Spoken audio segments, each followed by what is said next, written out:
Buenos días a todos. Hoy lunes 13 de septiembre de 2021 vamos a seguir con la lectura del libro Cómo suprimir las preocupaciones y disfrutar de la vida de Dale Carnegie.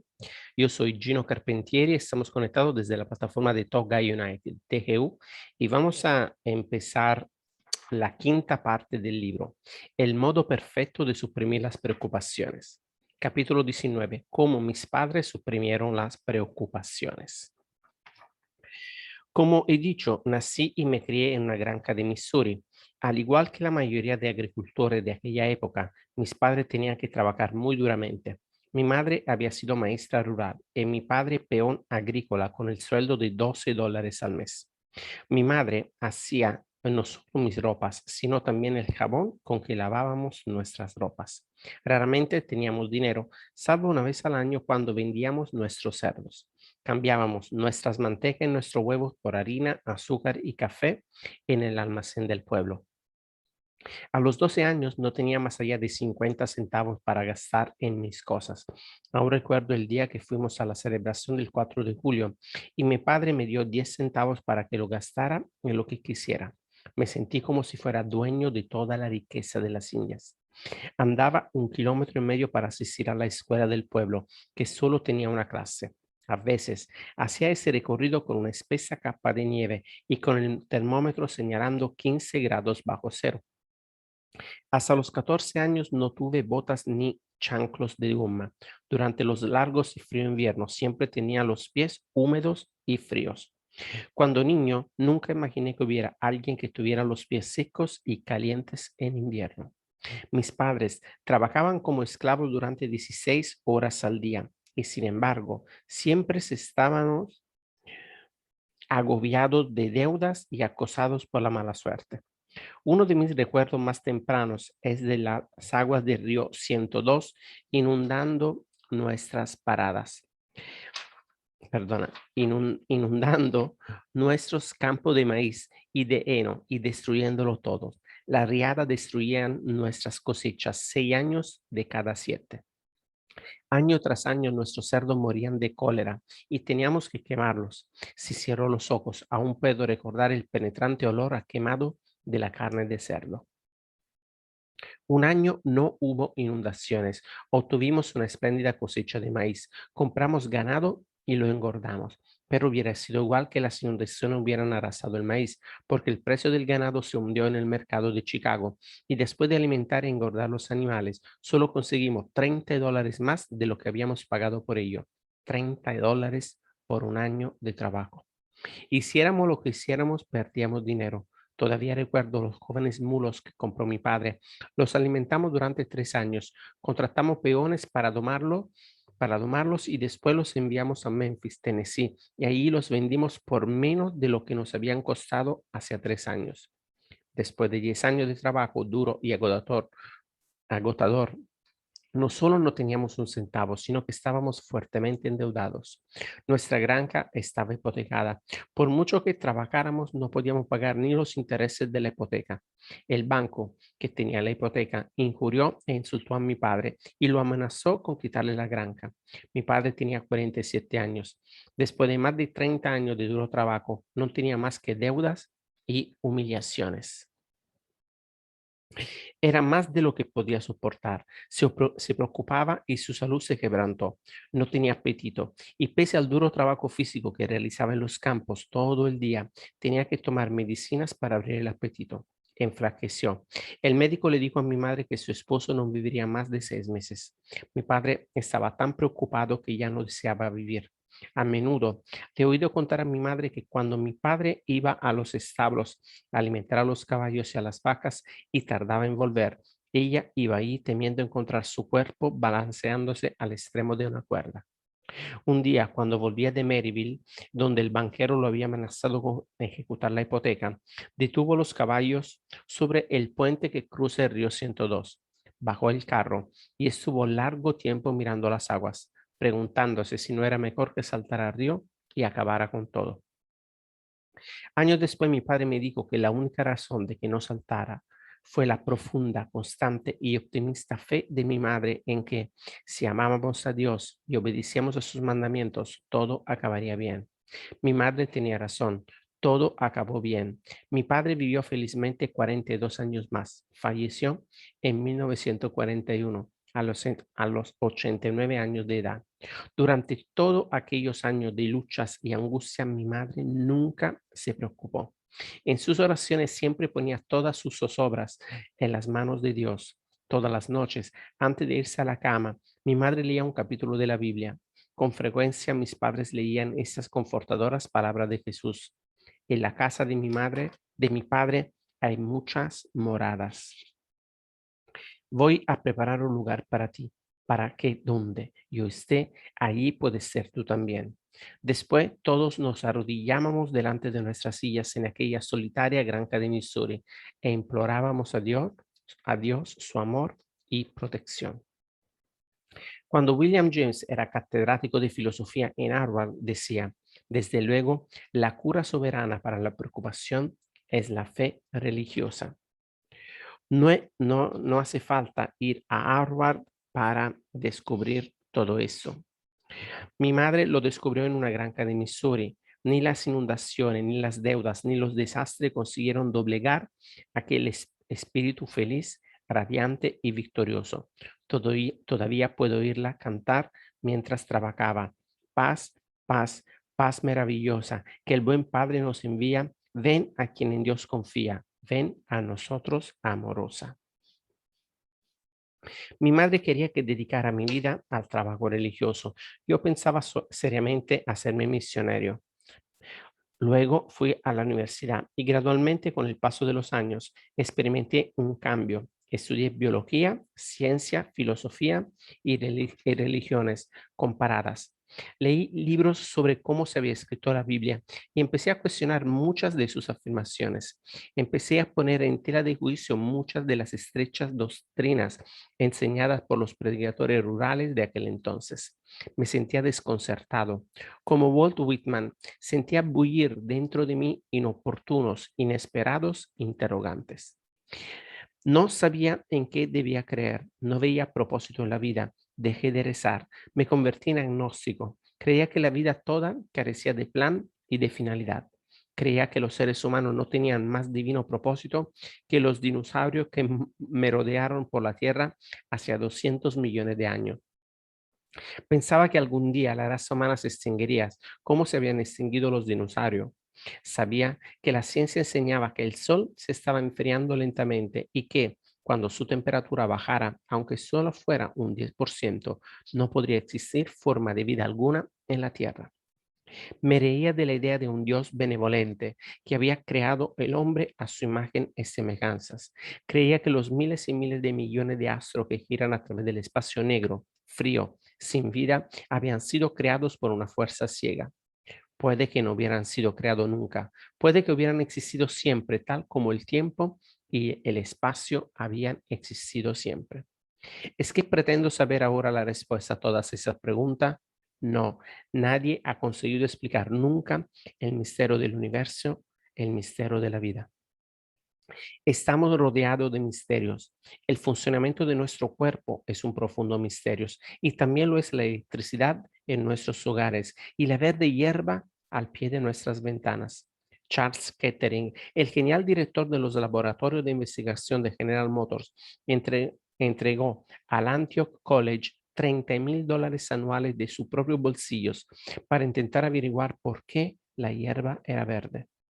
Declaró que si supiéramos en qué forma la hierba es capaz de transformar la luz del sol, el agua y el dióxido de carbono en azúcar nutritivo, podríamos transformar la civilización. Incluso el funcionamiento del motor de nuestro coche es un profundo misterio.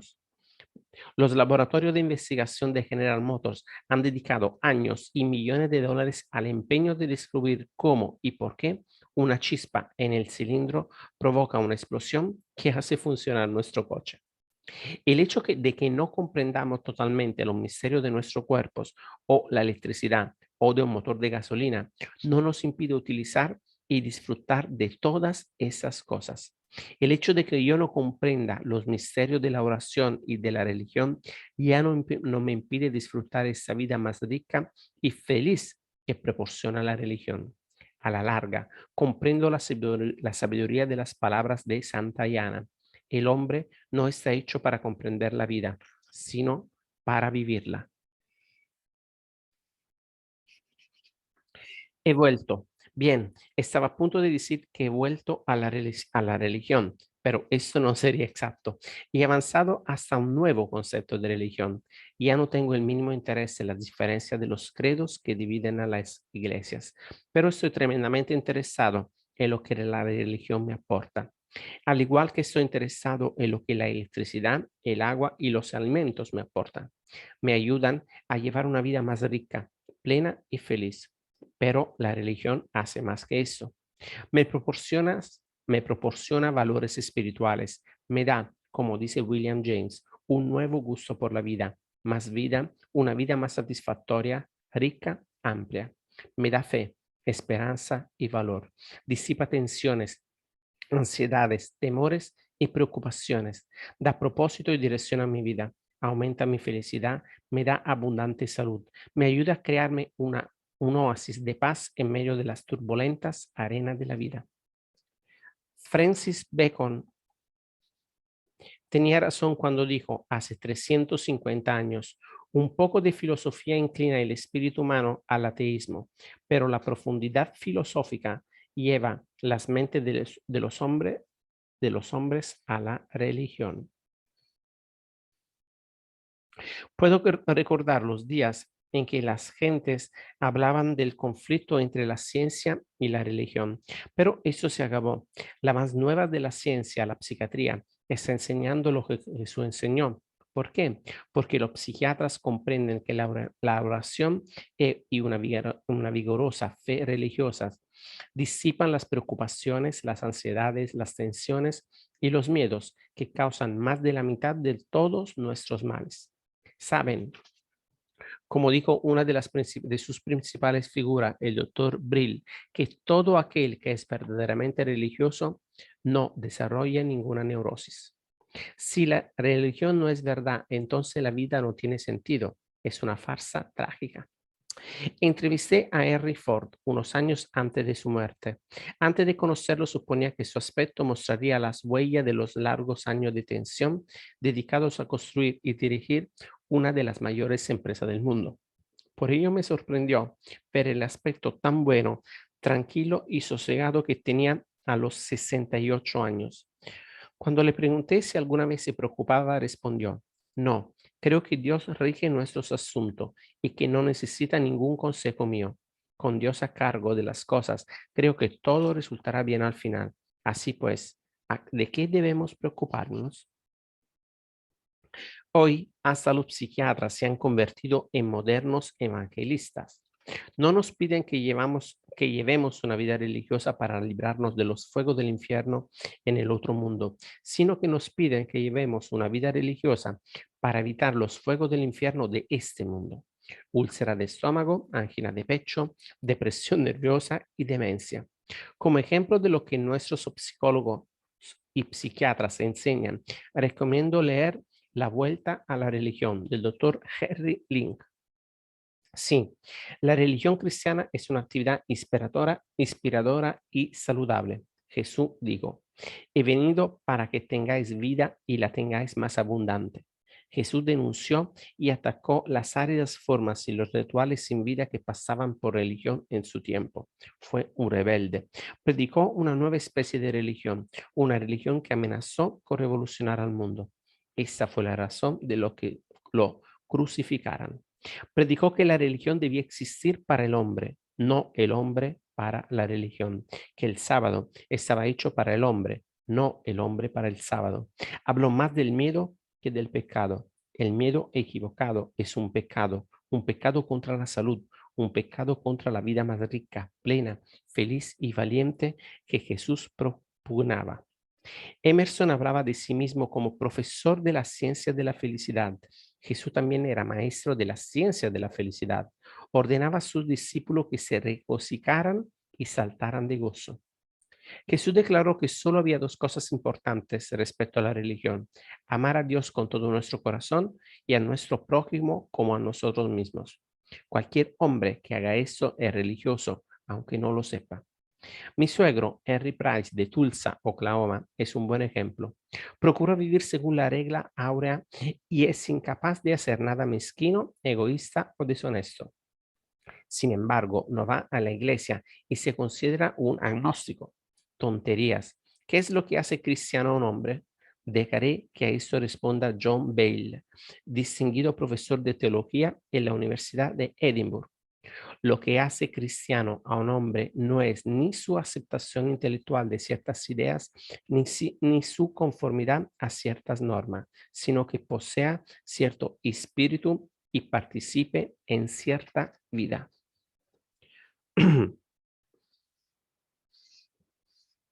Si eso es lo que hace cristiano al hombre, Henry Price lo es y es muy noble. William James, el padre de la psicología moderna, escribió a su amigo, el profesor Thomas Davison, diciendo que a medida que pasaba el tiempo, se consideraba más incapaz de prescindir de Dios. Anteriormente he mencionado que cuando los jurados intentaron seleccionar la mejor historia sobre la preocupación enviada por mis alumnos, tuvieron tantísimas dificultades para escoger entre dos historias muy notables que el premio fue dividido entre los dos. Ese es el segundo de los relatos que empataron para el primer premio. La inolvidable experiencia de una mujer que tuvo que averiguar del modo difícil que no podía prescindir de Dios. La llamaré Mary Cushman, aunque no sea ese su verdadero nombre. Tiene hijos y nietos a quienes podría molestar ver su historia en letra impresa, por lo cual he accedido a ocultar su identidad. Sin embargo, esa mujer es real, muy real, y esta es su historia. Durante la depresión, dijo, el sueldo medio de mi marido era de $18 semanales. Muchas veces no teníamos ni siquiera eso, porque cuando estaba enfermo no le pagaban, y eso sucedía a menudo. Tuvo una serie de accidentes menores y también paperas, escarlatinas y repetidos ataques de gripe. Perdimos la casita que habíamos construido con nuestras propias manos. Debíamos $50 en la tienda de comestibles y teníamos 5 hijos que alimentar. Cogía trabajo de lavar y planchar para los vecinos y compraba ropa de segunda mano en el almacén del Ejército de Salvación y la arreglaba para mis hijos. Enfermé de tanto preocuparme. Un día, el tendero a quien debíamos $50, acusó a mi hijo de 11 años de robar un par de lápices. Mi hijo lloraba al contármelo. Yo sabía que era honrado y sensible y sabía que lo habían humillado y afrentado ante otras personas. Esa fue la gota de agua que colmó mi vaso. Pensaba en todas las desgracias que habíamos soportado y no podía ver ninguna esperanza para el futuro. Debí volverme temporalmente loca por la preocupación porque cerré la lavadora. Entré con mi hija de 5 años en el dormitorio y tapé todas las rendijas de la ventana con papeles y trapos. La niña me preguntó, ¿qué estás haciendo, mamá? Y yo le contesté, hay un poco de corriente de aire. Después abrí el gas del calentador que teníamos en la habitación y no lo encendí. Cuando me tendí en la cama con mi hija al lado, esta me dijo, mamá, qué raro, si hace muy poco que nos hemos levantado. Pero yo le dije, no importa, vamos a dormir un poquito más. Luego cerré los ojos, escuchando cómo el gas escapaba del calentador. Nunca olvidaré el olor de aquel gas. De repente, creí oír música. Escuché. Había olvidado cerrar la radio de la cocina. Ya no importaba, pero la música seguía y luego oí que alguien cantaba un viejo himno. Es Jesús el buen amigo, que los pecados perdona, que nuestras causas abona con su santa redención. La paz ha de ser contigo, sí, con el alma contrita, le cedes cuando te agita por medio de la oración. Mientras escuchaba el himno, comprendí que había cometido un trágico error. Había tratado de librar sola mis terribles batallas. No había cedido mis cuitas a Dios por medio de la oración. Salté de la cama, cerré el gas, abrí la puerta y las ventanas, lloré y recé durante el resto del día. Pero no recé pidiendo ayuda, sino agradeciendo a Dios todas sus bendiciones. 5 espléndidos hijos, todos sanos y buenos, fuertes de cuerpo y mente. prometí a Dios que no volvería a ser tan desagradecida y he cumplido esa promesa. Incluso después de perder nuestro hogar y tener que trasladarnos al edificio de una pequeña escuela rural que alquilábamos por $5 al mes, le di las gracias a Dios. Le agradecí que por lo menos tuviéramos un techo bajo el que cobijarnos. Le agradecí sinceramente que las cosas no fueran peores y creo que me oyó porque a su tiempo las cosas empezaron a mejorar. No de la noche a la mañana, claro, pero al ir cediendo a la depresión, empezamos a ganar un poco más de dinero. Conseguí un empleo en el guardarropa de un gran club de campo y vendía medias como actividad suplementaria. Para ayudar a costear sus estudios universitarios, uno de mis hijos consiguió un empleo en una granja, ordeñando 13 vacas por la mañana y por la noche. Hoy mis hijos están casados y tengo 3 hermosos nietos. Y cuando recuerdo aquel terrible día en que abrí la llave del gas, doy gracias a Dios una y mil veces de que despertara a tiempo. ¿Cuántas alegrías me habría perdido si hubiera realizado aquel acto? ¿Cuántos maravillosos años hubiera perdido para siempre? Ahora, siempre que sé de alguien que quiere poner fin a su vida, siento ganas de gritar, no, no. Los momentos más negros que vivimos solo duran un tiempo breve y luego llega el futuro. Como promedio, en Estados Unidos se suicida una persona cada 35 minutos, como promedio, en lo que es una persona cada 120 segundos. La mayoría de esos suicidios y probablemente la mayoría de esos casos de locura podrían evitarse si esas personas hubieran tenido el consuelo y la paz que se encuentran en la religión y en la plegaria. Uno de las más distinguidos psiquiatras, el doctor Carl Jung, dice en la página 264 de su libro El hombre moderno en busca de un alma: a lo largo de los últimos 30 años me han consultado personas de todos los países civilizados. He tratado a muchos cientos de pacientes. Entre todos mis pacientes en la segunda mitad de su vida, es decir, de más de 35 años, no ha habido uno solo cuyo problema no fuera, en última instancia, hallar una perspectiva religiosa a la vida. No es arriesgado decir que cada uno de ellos cayó enfermo porque había perdido aquello que las religiones vivas de cualquier época han dado a sus seguidores y ninguno de ellos ha sanado realmente sin recuperar su perspectiva religiosa.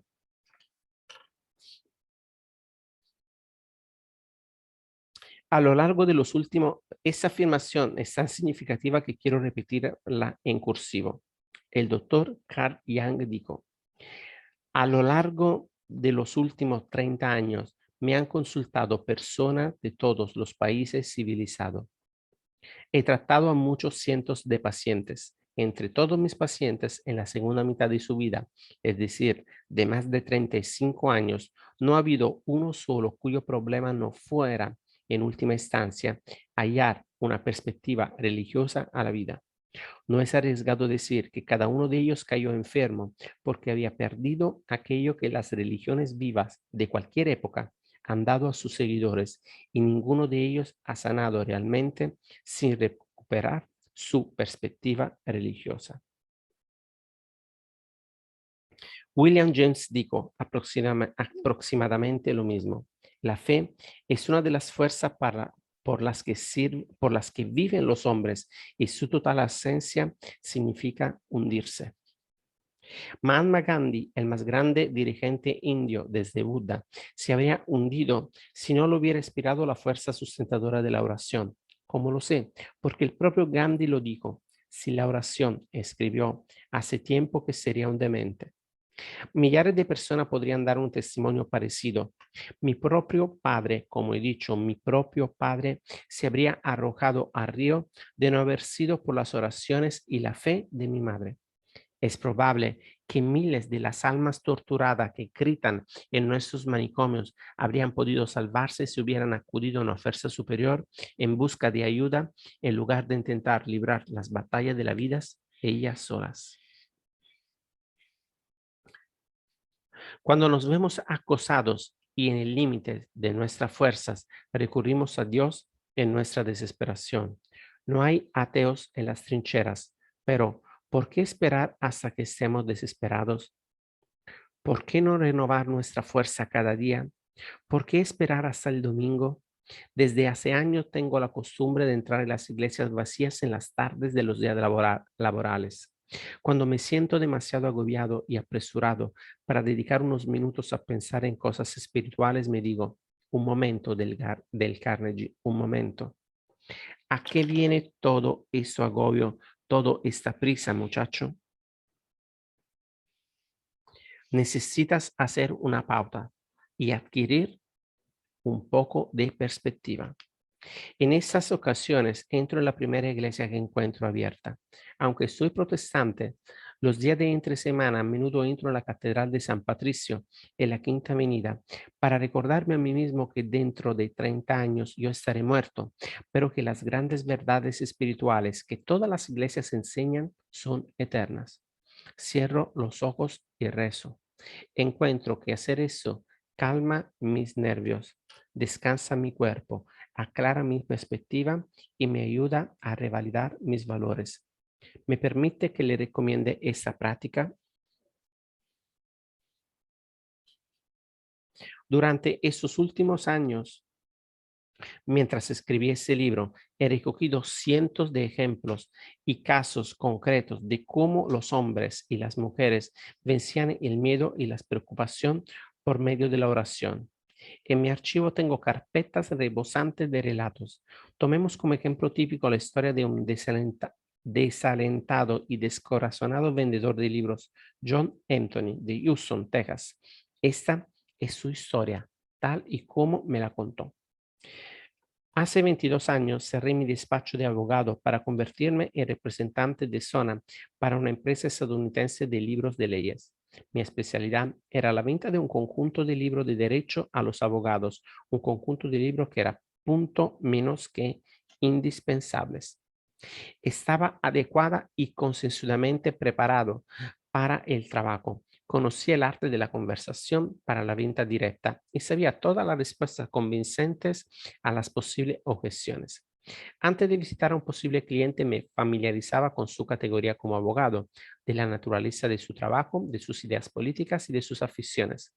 Durante la entrevista, utilizaba esa información con habilidad. Sin embargo, algo iba mal. No había manera de conseguir pedidos. Me desanimé. Conforme pasaban los días y las semanas, doblé y redoblé mis esfuerzos, pero seguí sin lograr cerrar las ventas necesarias para cubrir gastos. En mi interior fue creciendo una sensación de aprehensión y temor. Antes de poder entrar en el despacho de un posible cliente, esa sensación de temor me atenazaba con tanta fuerza que tenía que andar arriba y abajo por el pasillo o salir del edificio y dar una vuelta a la manzana. Entonces, después de perder mucho tiempo y fingiendo a fuerza de voluntad tener el valor suficiente para hacer trizas la puerta, hacía girar tímidamente el pomo de la puerta con una mano temblorosa, casi esperando que mi posible cliente no estuviera. Mi jefe de venta me amenazó con no darme más adelanto si no enviaba más pedidos. En casa, mi mujer me pedía dinero para pagar la cuenta de la tienda de comestibles para ella y nuestros 3 hijos. La preocupación se apoderó de mí. Día a día me sentía más desesperado. No sabía qué hacer. Como he dicho, había cerrado mi propio despacho y dejado a mis clientes. Ahora estaba arruinado. No tenía dinero ni para pagar la cuenta del hotel. No tenía dinero para comprar el billete de regreso. Tampoco tenía el valor de volver como un hombre derrotado, aun si hubiera tenido el billete. Finalmente, al final de otro triste día malo, más me arrastré hasta mi hotel. Por última vez pensaba en lo que a mí hacía. Estaba totalmente derrotado, angustiado, deprimido. No sabía qué decisión tomar. Me era lo mismo vivir o morir. Lamentaba haber nacido. Aquella noche mi cena consistió en un vaso de leche caliente. Incluso esto era más de lo que me podía permitir. Aquella noche comprendí por qué los hombres desesperados se tiran por las ventanas. Yo también lo habría hecho si hubiera tenido valor. Empecé a preguntarme cuál era la finalidad de la vida. No lo sabía. No podía imaginarlo. Como no tenía nadie a quien acudir, acudí a Dios. Me puse a rezar.